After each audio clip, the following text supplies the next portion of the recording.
Welcome, beautiful mamas. I am your host, Shay Harrison. This podcast is a place for Springfield and local surrounding area mamas to share their stories about life, motherhood, and everything in between, completely judgment-free. I am so excited to be able to share these stories with you and give women an opportunity to be heard. So if you're ready to laugh, open your mind, and be part of a supportive sharing community, let's crack on. Hello and welcome to the podcast. How you feeling? Good. Excited. As always, you'll just introduce yourself. This member is anonymous today, so they will not be mentioning their names, but they have a good story for us. This is exciting. Carry on. So I'm 33. Yep. I have a 3-year-old son. Yep. And an 8-year-old fur baby. Yay. And I'm married. Yes, very good. Yep. So my story today is actually about my life growing up with a toxic brother. Yep. And I guess how it works from the inside. And so the reason I'm doing this is I heard one of the earlier podcasts, and it mentioned about how can the family support somebody who's abusive, and I was that family for a very long time. So I guess just my spin on that. But it's, I don't know, about 30 years of my life, so it's a long story to try and put in an hour. That's all right. Any boring bits? No, I'm kidding. So I will start with, I did actually find this little quote randomly the other day, and it explains it very well. Most people blame their upbringing for the position in life, but the reality is two people can have the same upbringing and grow up differently. The differentiator is the level of responsibility they take. So my brother and I grew up the same. We had the same advantages. Are they older or younger? He's 2 years older than me. Okay, yep. Yeah. So we got given the same advantages in life. Sorry, is it and it was just the two of you? Yes. Yep, okay. Yeah. Yep. We were by no means a rich family, but our parents worked really hard to give us everything we wanted. So I rode horses at a very high level. He rode motorbikes at a very high level. So we were both given all of those advantages. If I needed a new horse, I got one. If he needed a new bike, he got one. Yeah, okay. Money was never a question in those sort of things. Yeah. We obviously had the same parents growing up, so we had the same upbringing. And you don't feel like either of you were favouritised, and you didn't get more horses than he got bikes? Look, I will say I'm the favourite child. Is that because you were easier? I'm much easier, yes. Yeah. I'm really, really close with my mum. Okay. So not as close with my dad. I'm closer with my dad these days than I used to be. Yeah. But super close with my mum. But also I was a daddy's little girl. Okay. So I was definitely growing up, we could see that I was a favourite child. Right. Yeah. And you think your brother knew that as well? Oh, 100%. Yeah, right. 100%. Okay. But he also made a lot of really bad decisions. Yeah. Okay. Whereas I sat back and watched those decisions. Yeah. Okay. And went, I'm not going to do that because this is what happens. Yeah. So from a young age, my brother and I were really close, like really, really close. I didn't speak to anybody as a toddler. A lot of people thought that I was mute because I didn't speak. Yeah, right. I spoke to my brother and my brother only. Not even your parents? Oh, look, at home, yes. Yeah. When we were out, no. Yeah, okay. I was a shy kid growing up, but... Yeah. Very contrast to you now as a person. My brother always spoke for me as well. Yeah, okay. If you ask him, he would say that he raised me. Oh, wow. Yeah. Yeah, right. He didn't, obviously. Okay. Yeah. There's only 2 years difference, but yes. And just growing up, because I was really close to him, I guess he made me feel like I needed to keep his secrets. Yeah, okay. So he would do things like he started getting into drugs. And how old was he? It would have been in high school, but young high school. Yeah, okay. So like maybe year 8, year 9, maybe around that age. It started obviously as you do with weed and went from there. Yeah. And because of our closeness, I felt I had to keep that a secret from our parents. Be loyal. Yeah. And he would tell me all these things and know that I wouldn't go to mum and dad about it. Yeah. So, because we were just super close. Yeah. I knew it was wrong. Yeah. But he's your brother and you love him. Yeah. And yeah, absolutely. Yeah. And I guess he made me feel that way as well. Yeah. So, just the manipulation started really young. I don't think he was doing it on purpose. It's just who he was. Yeah. Anytime he did anything wrong, it wasn't his fault. The world was against him. Oh, yes. Yeah. So the victim. Always. Yeah. Always. I remember one year he got grounded over school holidays, Christmas school holidays, and it wasn't his fault. Do you remember what he did? No. Okay. Can't remember what it is. I just remember that he got grounded. He had to stay home for Christmas school holidays. Wasn't fair. Life's unfair. Everyone's out to get him. He didn't even do anything that was that bad. Absolutely. Your parents overreacting. Yeah. Yeah. Yeah. And that's what it's been like our whole life. Yeah, okay. I've always taken responsibility for my actions. Yeah. And he never has, ever. Yeah, right. So, so just growing up and being really close to him, he would have a lot of relationships. When I was 17, I moved out of home and I moved in with him.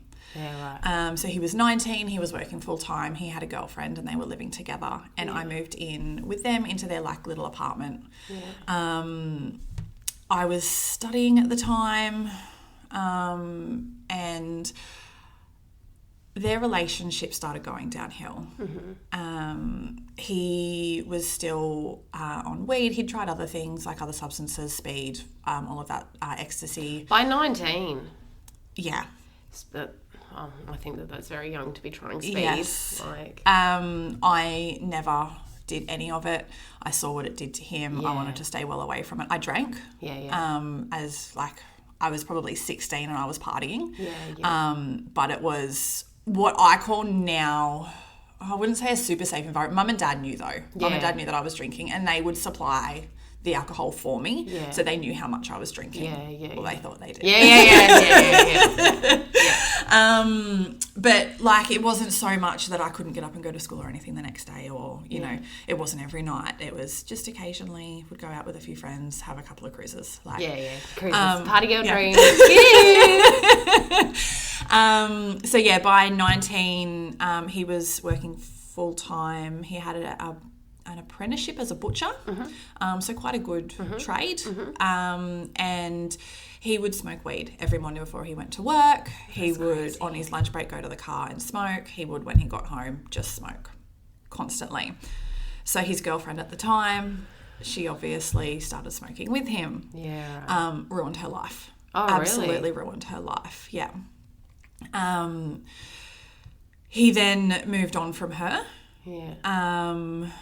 I moved out. I stopped living with them. By that stage, was with my now husband. Oh, wow. Yeah, so we got together really young. Really? Yeah, I didn't realise that you guys were together that long. 16 years. Wow. Yeah. It's our 10-year wedding anniversary this year, so. Wow. Congratulations. Thanks. So did you move in with him? Or you were just dating him? No, we were just dating. Yeah. I'm pretty sure, and I'm pretty rusty on my timeline, but I moved back home with Mum. And by this point, Mum and Dad were divorced. Did you move back with your parents just because you didn't like the environment of living with your brother? Or you didn't want to pay rent, or...? Yeah, I'd finished study, and there was no reason for me to be living there anymore. So I just moved home. Okay. Yeah. And I moved back in with my mum and my now stepdad. Okay, yep.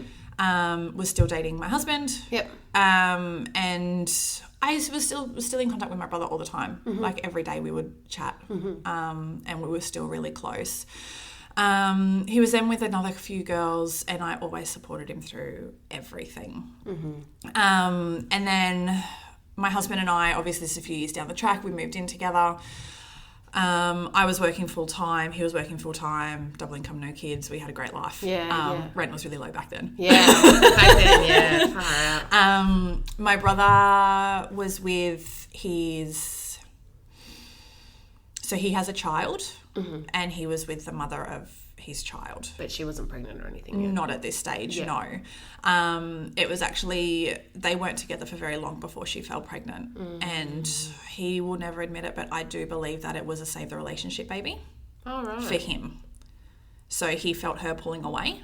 because she was in a really good position. She had a great job. She had a car that was all paid off. Like, she was going places. Yeah.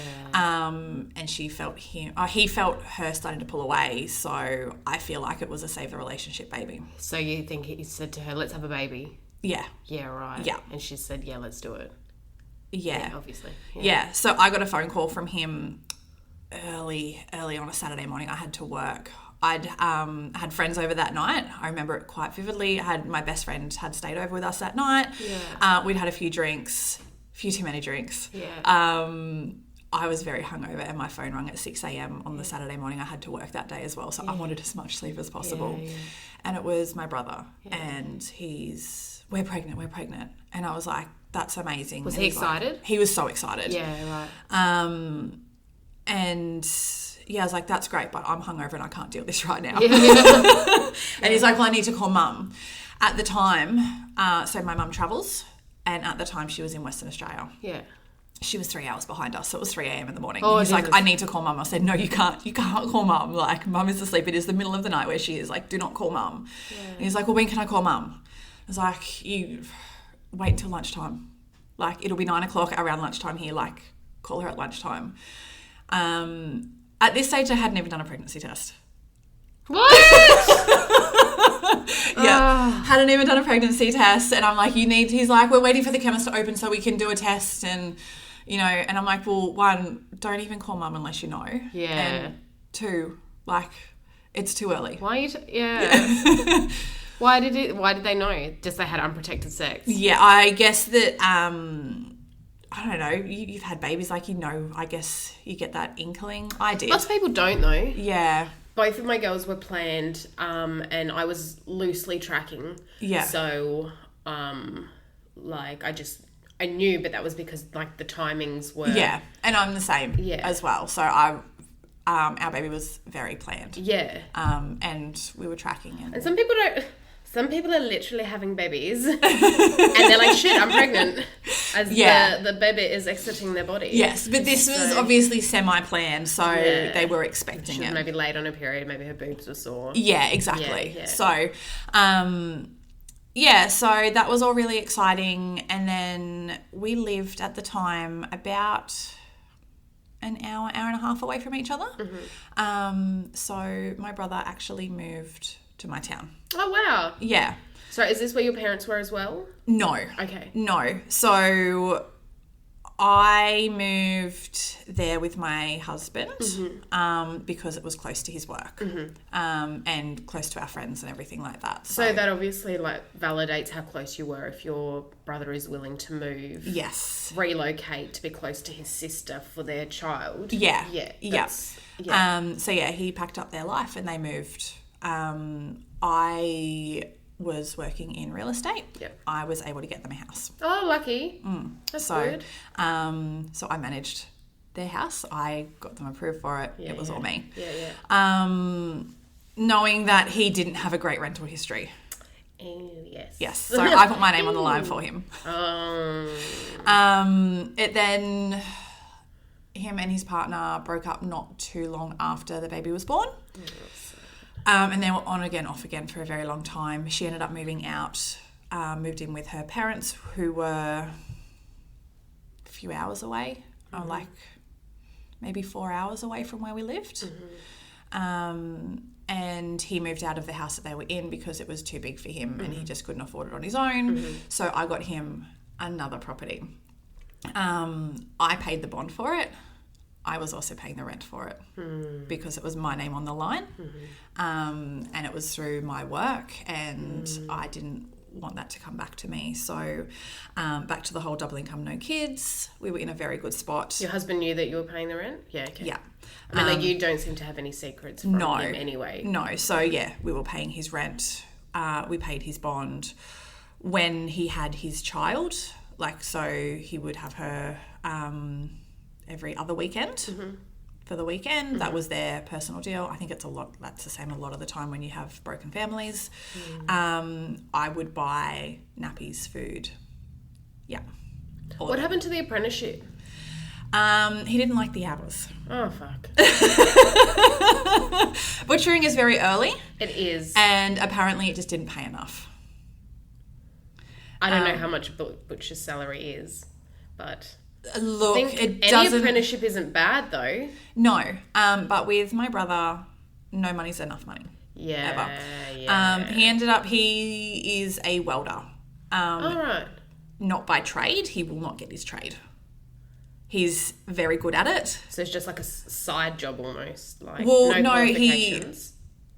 he's an unqualified welder basically. So he's a welder. He's not a... I don't even know what they're called when they're qualified. Certified, maybe? No, like it goes from a welder who's unqualified and then it goes into like the actual... Boilermaker? Yeah, boilermaker. Oh, okay. Thank you. No, you're right. I'm not good with trades. I worked in the raft base for too long, so... So yeah, he is an amazing boilermaker, but he's a welder because he won't get his trade. He won't finish it.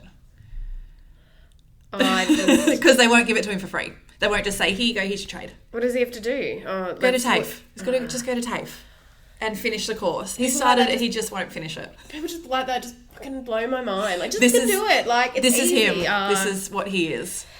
Yeah, I understand. Please continue with your stories. I'm just going to sit here reveling in the stupidity of some humans. So I was paying for everything for him at this point. He had no license either. So I was driving him to work, or if I wasn't able to drive him to work, he would get lift, like carpool to work. Yeah. I think he's been without a license for majority of his driving life because he keeps losing it, just doing stupid shit. Oh. Yeah, speeding, driving under influence. Yeah. So, yeah, I was driving him everywhere. Every second weekend, because he had no license, I had to drive him 2 hours to pick up his daughter, to drive him back. So that was a Friday night when I finished work. I would drive him 2 hours to pick his daughter up and drive 2 hours home that night, have her for the weekend. And then on Sunday, I would do the same thing. So he would have her for the weekend? Yeah. Yeah, okay, yeah. Yeah, I paid for everything. So she could have fruit and nappies and clothes and his relationship with his ex-partner was not good. And because his relationship was not good, then my relationship was not good. I wanted nothing to do with her and I was on his side. Yeah. Do you consider yourself an enabler in this environment? Not so much an enabler. I think it was in this environment, I was probably more so a follower. Okay. I wanted to keep that relationship and I was terrified of losing the relationship with my niece because he would threaten me all the time that I wouldn't get to see her. Yeah, right. So I didn't want to lose my relationship with my niece. So therefore, I didn't have a relationship with her mother. Right. There was obviously a lot that happened between now and then. There were a lot of fights that went on and I only ever got his side of it. So I was on his side because everybody was against him and the world was against him and it was all their fault. And you're the only one that's there for him. Yeah. Don't ever leave me. And that's all I ever heard as well. So I actually never heard her side of it. So I could never make my own, a proper decision about what was going on. So Isn't it his side, her side, and then there's the truth. Yeah, exactly.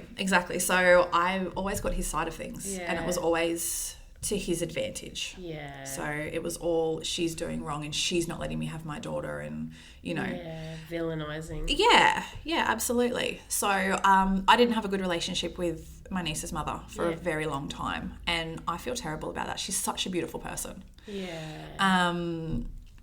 So all this time I was helping him. I was paying for everything. He was in debt to drug dealers, a lot of debt because he was trying to deal as well, but he was smoking his own product. He's not a very good dealer. Oh, that's so funny. Not for him, but funny for outsiders. Yeah. So he was in massive debt. So I worked my ass off whilst I was working full time in between, like on my lunch break or between phone calls or whatever. I would be making phone calls to like debt agencies to try and get all this cash for him to get him out of debt. I was calling his drug dealers basically to see what I could do to get him out of debt. Did your parents know about any of this? Not to this extent. Yeah, okay. And not at the time they didn't. Yeah. They know now, I think. Yeah. They know now. Okay. But not then, obviously. So it was so literally just you helping and supporting him. And mum and dad were there. Dad wasn't as supportive. He tried to he had his own family and when he Right, because your parents have separated at this point. Yeah. So, he had his own family now. at this point.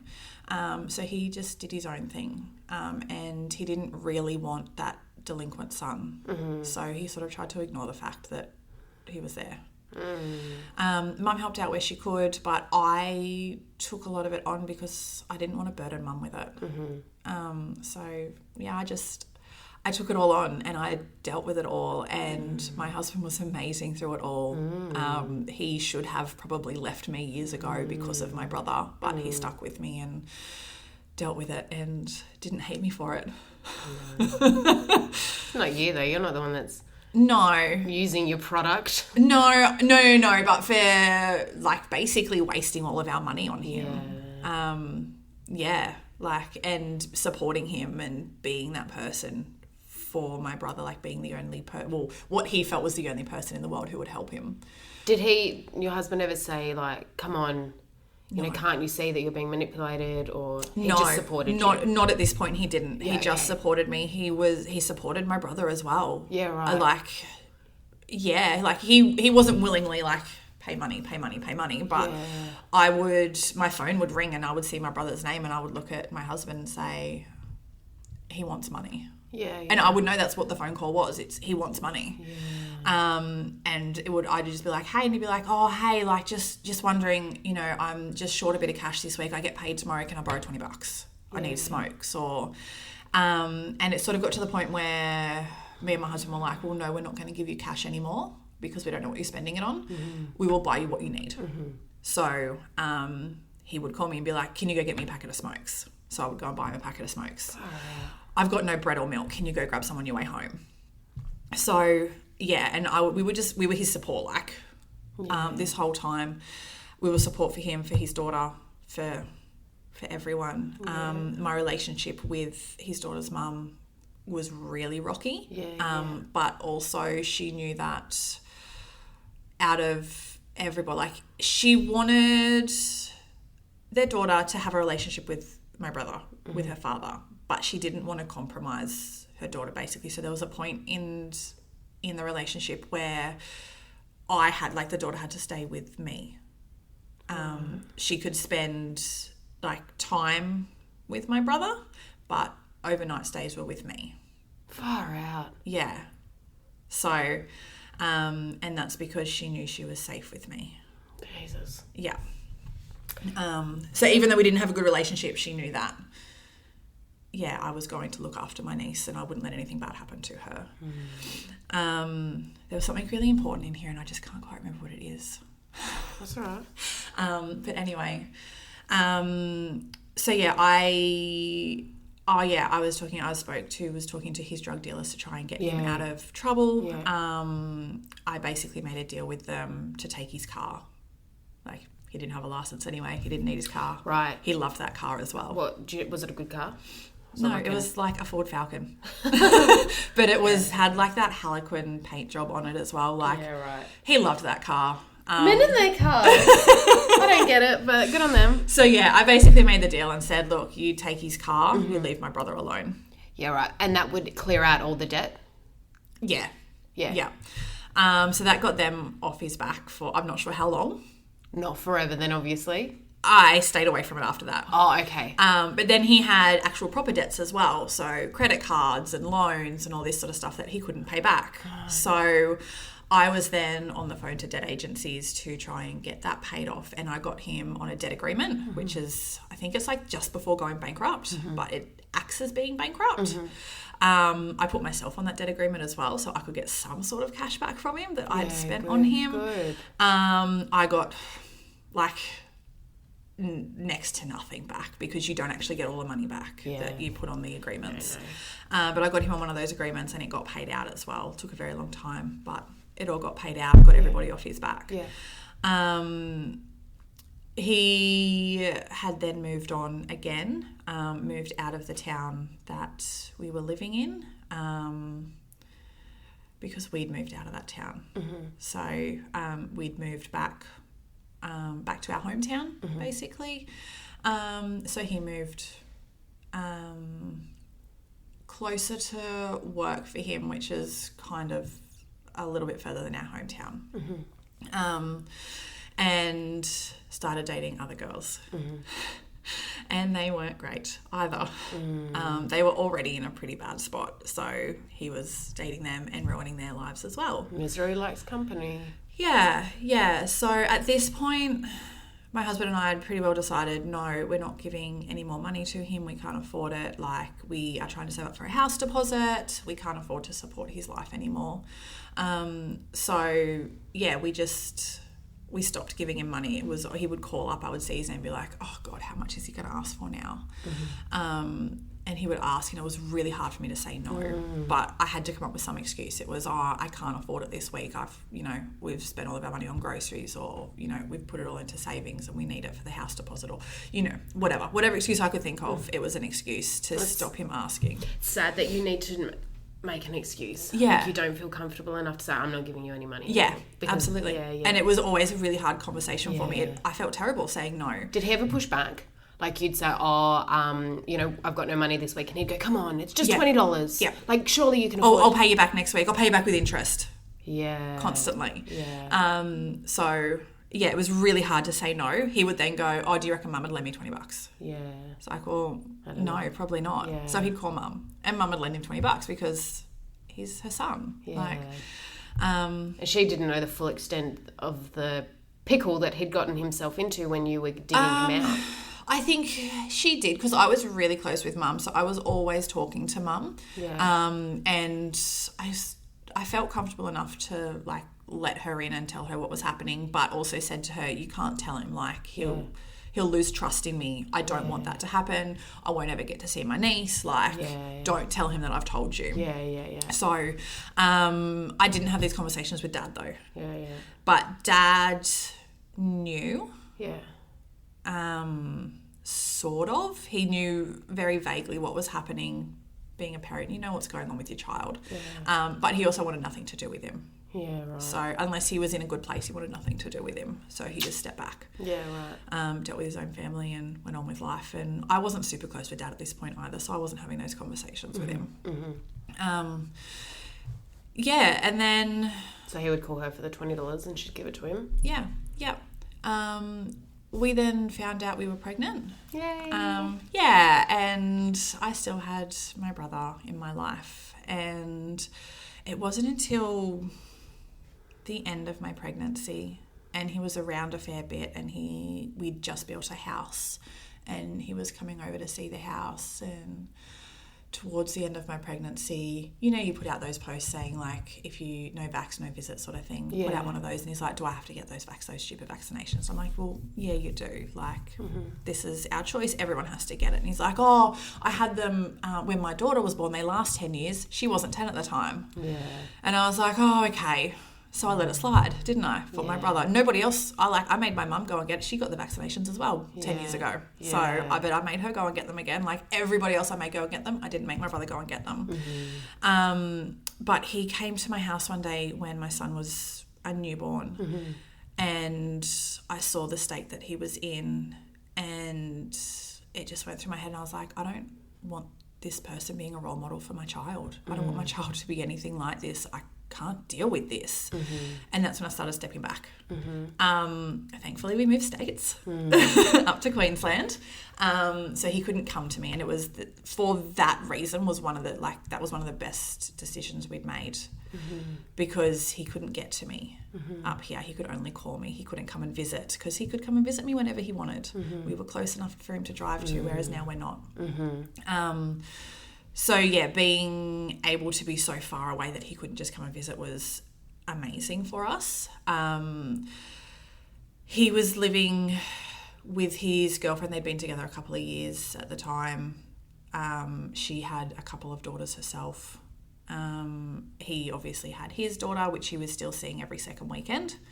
There were stages in there where he had to have supervised visits. None of this went through court, I don't believe, but it did go through like mediation and stuff like that. So he had to have supervised visits. My mum was doing the supervised visits at one stage. They had this massive fight, and she threw her hands up and said, no, I'm not doing them anymore. So your mum? Yep. And it was a huge drive for Mum. It was a 3-hour drive just for her for a 1-hour visit. So he could see his daughter like once every every weekend or every second weekend, I can't remember. So yeah, Mum they had a huge fight after about the third visit, and Mum said, no, I'm not doing it anymore. You need to, if you want to do this, you need to find somebody else to do it. Which there were agencies that you could pay to do the supervised visits, but he didn't want to pay for them, and yeah, and everything was so hard, and it was all everybody else's fault, and everyone's fault that he couldn't see his daughter, and I was getting these phone calls of him complaining about all these things that were happening. And then I guess the biggest thing that happened, which really made me step back, was he went to prison. So yeah, he called me and he's like, he was basically on the run for a couple of days. Do you know what he had done? Nope. No. Didn't ask. I didn't want to know. Yeah. I was trying to step back and stay out of his life. Okay. But yeah, he'd called me and he was like, I need someone to look after my dog, because that was the most important thing in his life, apparently, was his dog. Yeah. It ended up being like, he does have depression, anxiety, multiple personality disorder. Growing up, I'd always said he's got bipolar disorder. Yeah. Obviously not diagnosed. He wouldn't speak to anybody. So that was just my assumption, because he has always had really high highs and really low lows constantly. So when he said he had multiple personality disorder, I was like, well, there you go. That makes a lot of sense. Yeah. So yeah, he had been seeing somebody under a health plan, got all these diagnoses, and he's blamed it on his upbringing, basically. Drugs can exacerbate or trigger personal lots of mental health issues. But he blamed it on his upbringing. And I had the same upbringing, so it can't be his upbringing. Nature versus nurture, isn't it? Yeah. Different people, same environment. Yeah. Different outlooks on life. Yeah. And I got a phone call from Mum. So he obviously had to go to court and everything. It wasn't his first appearance in court. He'd been to court multiple times throughout his life. And I was driving home from work one day and I got this phone call from Mum. And I was like, hey, Mum. And she was in tears, absolutely wrecked. And she's like, and I said, oh, what's happened? Tell me what's wrong. And she said, he called from prison. His lawyer called me and said that the only way he would avoid going to prison was to come and live with me. My face has dropped. You can see me right now. So basically his lawyer made a deal to say that if he would live with Mum, then he would avoid prison, but she would have to take him to the police station every day for check-ins and all this sort of stuff. Right. And I was like, oh, Mum, I thought she'd obviously said yes. Yeah. And I was like, oh, Mum, it's okay. We'll get through this. I'll help you through it. She's like, I told them no. Yeah, good. I sent my son to prison. And she was just hating herself. Yeah, how devastating as a parent. Yeah. She was absolutely beating on herself. She's like, I should have said yes. She's like, they didn't even talk to me about it. They called me from the courtroom. Yeah. And they didn't even talk to me about it before they offered it. I didn't get a choice. It needed to be a split decision. Yeah, pretty much. She was at work when they made the phone call as well. And she told me that she said to them that she's at work, she needs time to think about this and talk to her husband, and because it's not just her decision, and they decided together that they weren't going to do that. So they did give her time to process it? Not much. But she did get to go, okay then. Yeah, not much time. So she had to give them a call back by that afternoon. Yeah. Okay. So, and she was working all day. So she was trying to run a business. So she was like an office manager basically. So trying to run all of her staff with this happening. Yeah. So she's on the phone to her husband saying what do I do? He's my son. How do I say no? I can't deal with this right now. Yeah, and she called them back and said no. Mm-hmm. And it broke her heart, obviously, because she's had to send her child to prison. I think that he sent himself to prison. Yeah, but I can understand how she would feel that way, and that's unfortunate. Yeah, she was the only one who could stop him going, and she chose not to.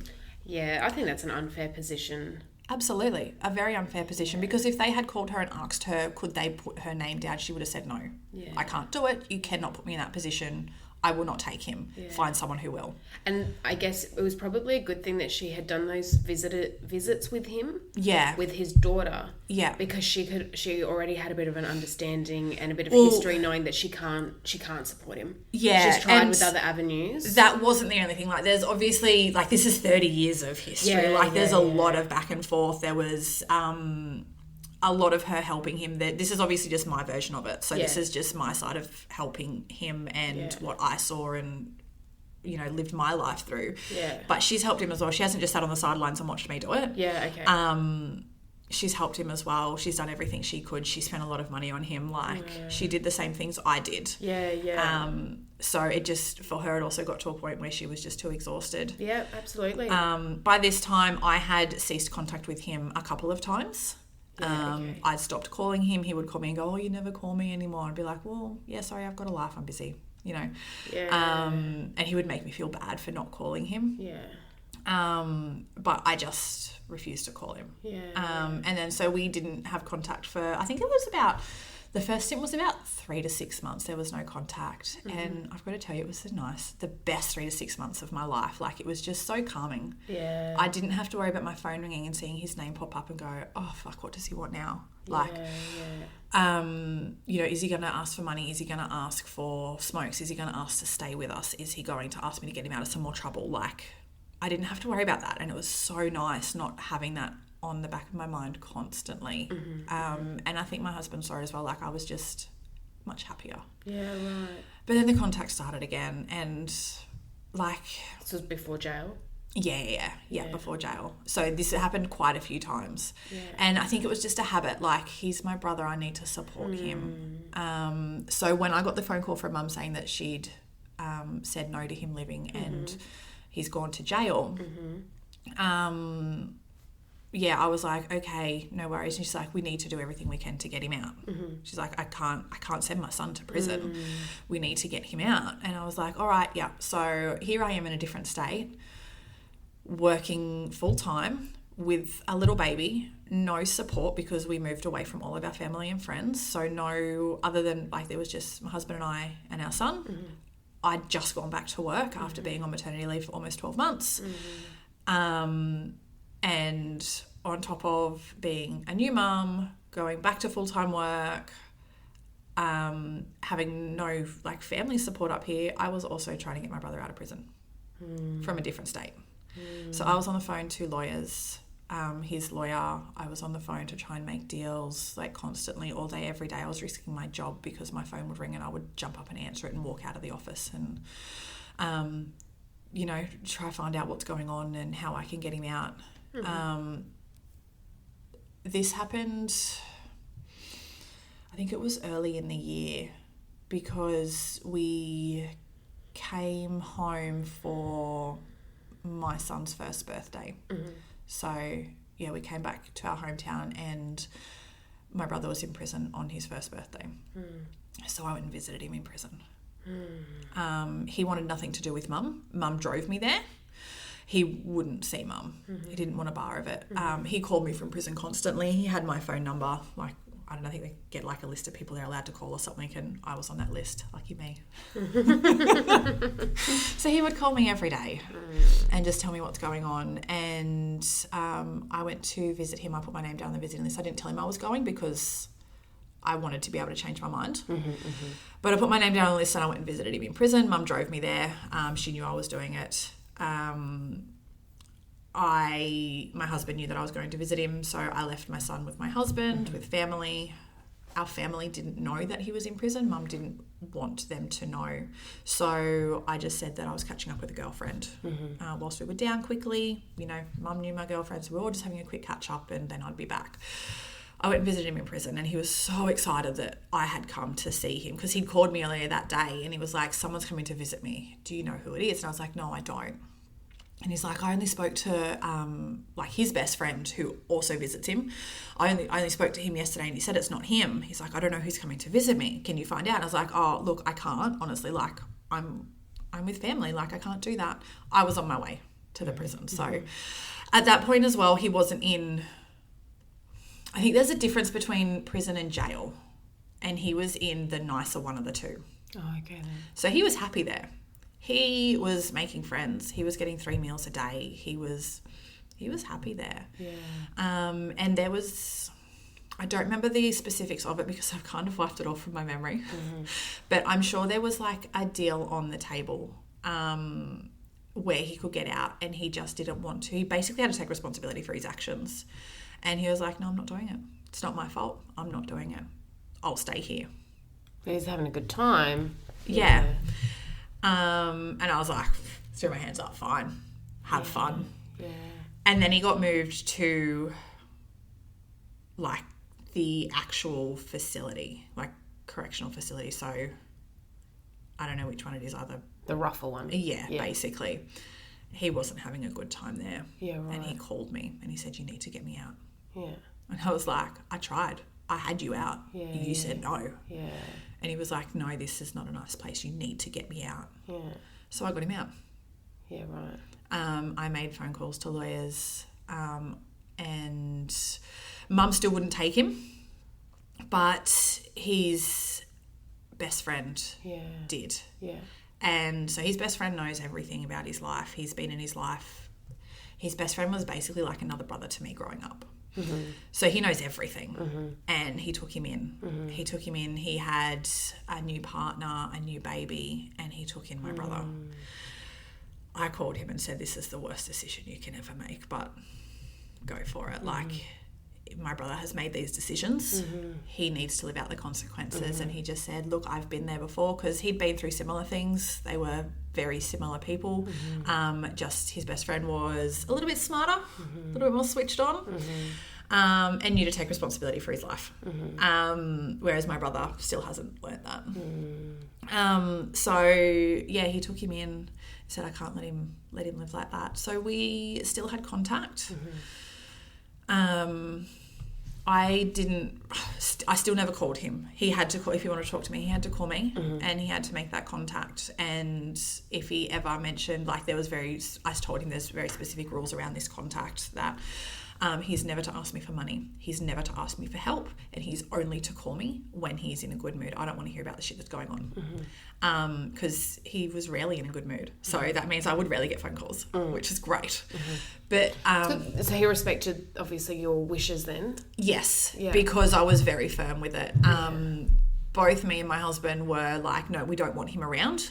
We don't want our son growing up with that. We don't want that role model. And my thoughts were, I don't think I could be as strong as my mother to support my own child, or, you know, if need be, say no to my child if he needed to go to prison. Like, so I want to do everything I could to minimise that happening for my child, because I just don't think I've got my mum's strength. I know I probably do, but like, you don't want to be put in that position. No, as a baby. No, and like, I've seen how much it destroyed Mum. Like, I don't want to do that.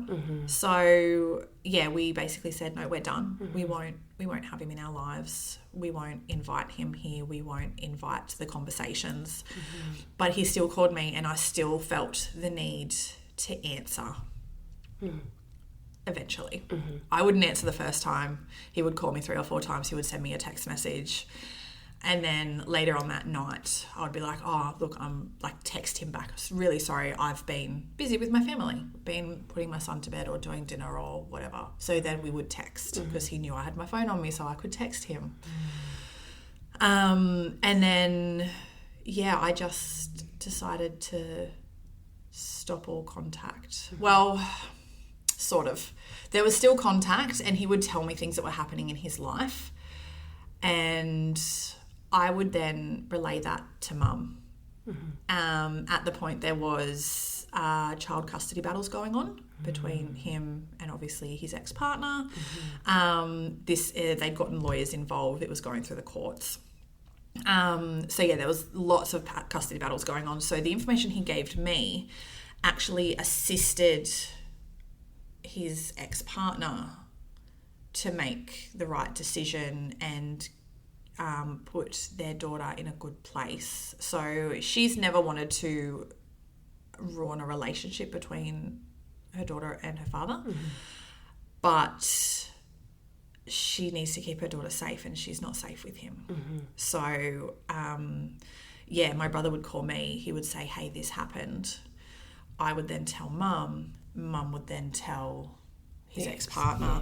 The ex-partner would then tell the lawyers, and it would get brought up in court, and my brother would call me and go, you told them this and yada, yada, yada, and he would have a go at me. Yeah. And I would just deny it. No, I don't know what you're talking about. I didn't tell anyone anything. Like, people know things. Yeah. It's a fishbowl. Yeah, pretty much. And then there was, I think he probably set me up. And I'm okay with this now. But he told me something. He told me he had... So he went to court for child custody. They put rules in place. He wasn't to see his daughter. Until a certain date, they had another hearing. In that time, he had to be drug-free, alcohol-free, and go to all these classes. So drug counselling, alcohol, like parenting classes. He had to do all this stuff, and he had to show that he wanted his daughter, basically. So he started doing it all. And then something happened in his life one night. He had a bender, and he took his best friend's car and he wrote it off. He had no license. Obviously, the car officially was stolen because he didn't ask permission. And he wrote his friend's car off. His friend called me and I was like, great. And he's like, it's okay, I'm fixing it. I'm not going to tell the police that it was stolen. I'm just going to go buy a new car and that's going to be the end of it. And I was like, you can't do that. Don't put yourself... So this is your brother that's called you, not his mate? No. It's his friend who called me saying my brother was beat up. Okay. He couldn't talk. He was in bed out of it. Yeah. His friend called me and said, this is what's happened. Yeah. I'm not going to do anything about it. I'm not pressing charges. And I just said to him, you need to press charges. He's like, he'll go to jail. I said, well, he needs to. That's the simple fact. Like, I was done. Said, he needs to go to jail. He can't do this to you. He's like, no, I'm just buying another car. And that's the end of it. So I told Mum. And Mum told his ex-partner. It got to the lawyers. And my brother called me. Massive tantrum over it. You told Mum this. And I was like, I don't know what you're talking about. He's like, well, no one else knew. And I was like, you crashed a car. He's like, I didn't tell anyone. No one knew about this. The only person I told was you, and you told Mum, and I know this has come from you. And I was like, I don't know what you're talking about. Just denied it the whole time. And he's like, I'm never speaking to you again. I was like, okay.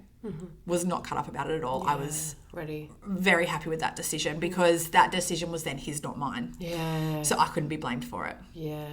We haven't spoken since. How long ago was that? 12 months. Do you know if he's back in prison? I don't believe so.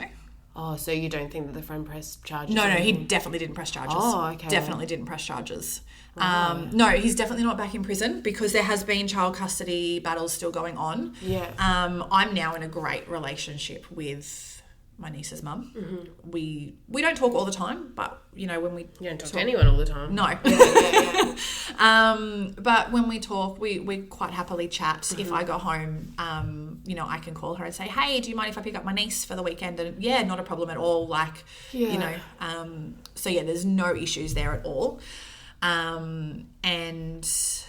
my mum talks to her a lot because she's been a massive support for her. Because it's her granddaughter. Yeah, absolutely. Yeah. But also supporting her, not against my brother. She never took sides. She never took like his side or her side. My mum has always been I'm on my granddaughter's side and I'm going to do whatever I can do to keep my granddaughter safe. Oh, that's really good. And if that means she can't have a relationship with her father, that means she can't have a relationship with her father. Yeah. So Mum sort of kept me updated to let me know what's going on with the child custody battles.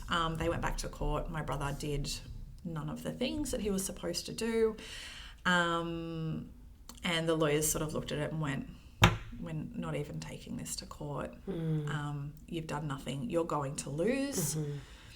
Sign the papers. Give her full custody. Walk away now. He wasn't happy about it, I believe, but yeah, he now has no custody of his daughter. He does not get to see her at all. She's in an amazing place. She's doing really well at school. She does ask about her father. How old is she now? She would be, I think she's just turned 11. Yeah, okay. 11? Yeah. She was 1 when we got married. So yeah, she's just turned 11. And she does ask about her father. The only contact he's allowed to have with her is written contact. Oh, really? Yep. So no phone calls. It's via letter or email only. Yeah. He won't do that. It's too much effort.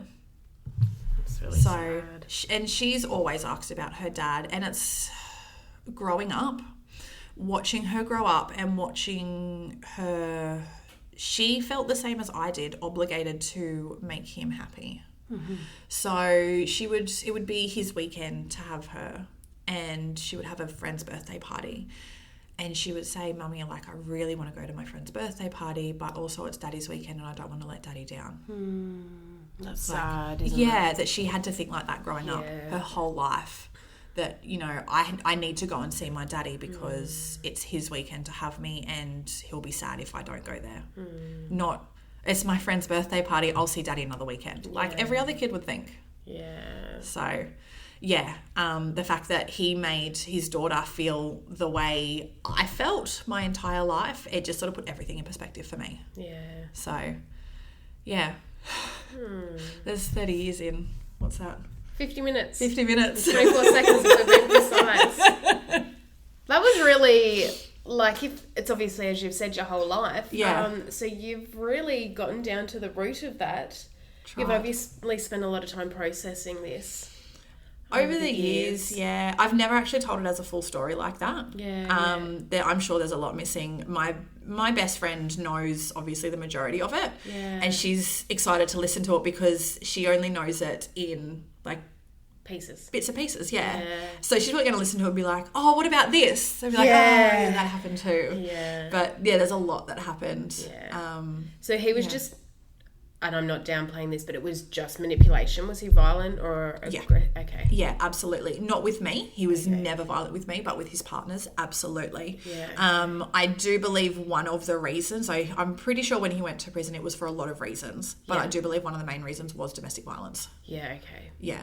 So he's, a violent person as well. Yeah. Very manipulative. Yeah. It's just second nature to him, basically. Isn't that crazy? Yeah. Like that he's been doing it since he was a kid. Yeah. Like manipulating me. Yeah. And that's just, I've obviously gone along with it, not realising.